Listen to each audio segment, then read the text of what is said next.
उत्तर प्रदेशના મુખ્યમંત્રી યોગી આદિત્યનાથે મહાકુંભ અંગે ફેલાતી અફવાઓ મુદ્દે વિપક્ષ અને તેમના સોશિયલ મીડિયાની ઝાટકણી કાઢી છે।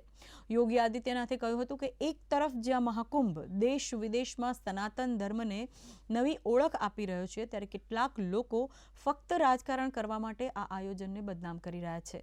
ઉલ્લેખનીય છે કે મુખ્યમંત્રી યોગી આદિત્યનાથના આદેશ બાદ પોલીસે સોશિયલ મીડિયા પર જુઠ્ઠાણા ફેલાવતા 26 લોકો સામે એફઆઈઆર નોંધી છે। તેમજ પાકિસ્તાનના वीडियो कुंभ क्षेत्रનો ગણાવીને વાયરલ કરનાર સામે પણ એફઆઈઆર નોંધાવી છે। તો મહિલાઓના સ્થાન કરતા વીડિયોનો ખોટો ઉપયોગ કરનાર સામે પણ ફરિયાદ નોંધવામાં આવી છે। ये कह के कि ये कुंभ क्षेत्र का वीडियो है, उसमें एफआईआर हुई है। उसमें करीब 26 जो सोशल मीडिया हैंडल्स हैं, प्रोफाइल्स, उनके खिलाफ एफआईआर हुई है।